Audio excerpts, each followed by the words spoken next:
ठीक है, देखिए ये आप लोगों के सामने ये लाभ और हानि का प्रश्न है। इसका प्रश्न है और ये हमेशा एग्जाम में आता है, खास करके कौन से एग्जाम में, नवोदय की परीक्षा में। ठीक है, और जो बच्चे नवोदय की तैयारी कर रहे हैं उनके लिए ये प्रश्न बहुत ही खास है। ठीक है, तो ध्यान से देखेंगे इसको, हम कैसे सॉल्व कर सकते हैं। तो देखिए यहाँ क्या लिखा हुआ है, एक सेल फोन को 2500 में खरीदा गया। सेल फोन को कितने में खरीदा गया, 2500 में, तथा 2750 में बेचा गया। तो कह रहा प्रतिशत लाभ क्या है। ये तो क्वेश्चन से ही पता चल रहा है कि यहाँ पे लाभ हो रहा है ना, लाभ प्रतिशत निकालने बोल रहा है। तो आपके सामने ऑप्शन दिया हुआ है, क्या है, 15%, 25%, 10% और 27%। इसी तरह एग्जाम में क्वेश्चन आएगा और इसी तरह ऑप्शन भी आएगा। तो जिन्होंने इसको हल किए हम इसको टिक नहीं लगाएंगे। यदि तुक्का लगा दिए तो क्या हो जाएगा, गलत हो जाएगा। तुक्का लगाने से क्या होगा, गलत होगा। तो इसको हम सॉल्व करेंगे। कैसे सॉल्व करेंगे, देखिए सॉल्यूशन लिखेंगे।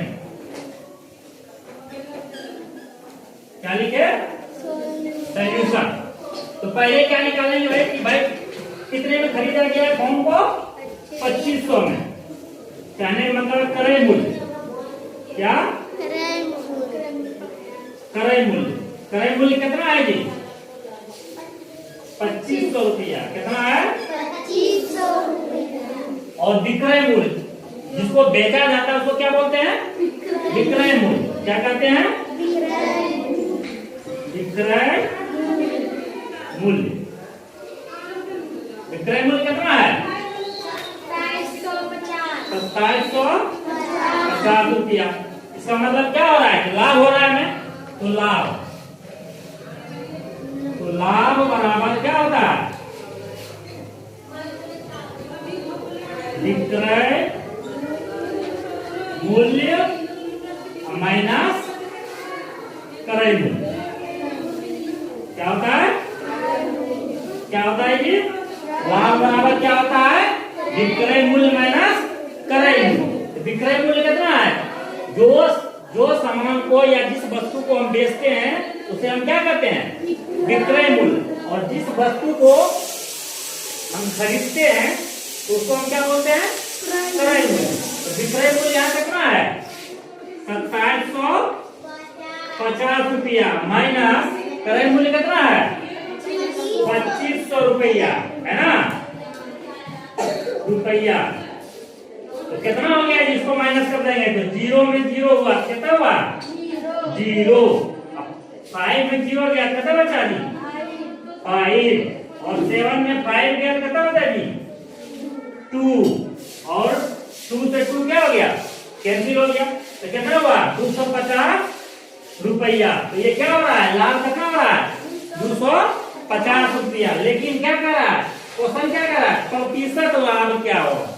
क्या कह रहा है, प्रतिशत लाभ क्या होगा। तो अब क्या निकालेंगे हम, अतः प्रतिशत लाभ, प्रतिशत लाभ, प्रतिशत लाभ बराबर सूत्र क्या होता है, लाभ गुना 100 बटा क्रय मूल्य। क्या होता है, लाभ गुना 100 बटा क्रय मूल्य।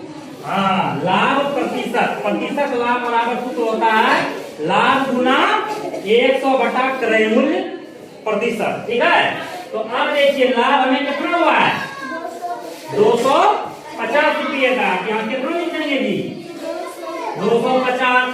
गुना क्या है जी, 100 बटे क्रय मूल्य। क्रय मूल्य कितना निकला है, 2500। तो यहाँ पर कितना लिखेंगे जी, 2500। अब देखिए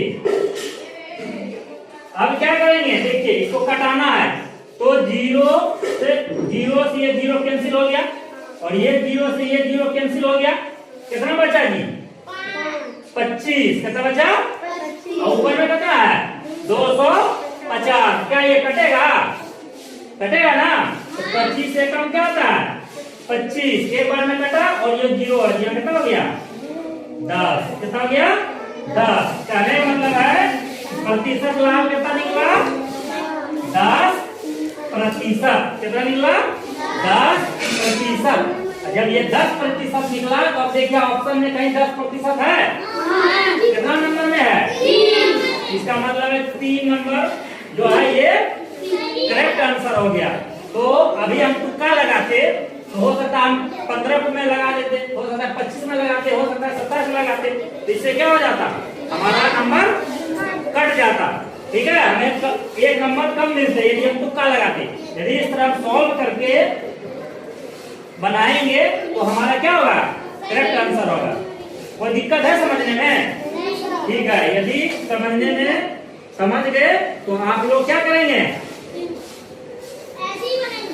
इसको बनाएंगे, इसी प्रकार 2-3 सवाल देंगे और अच्छा लगे तो वीडियो को लाइक करना है और सब्सक्राइब करना है।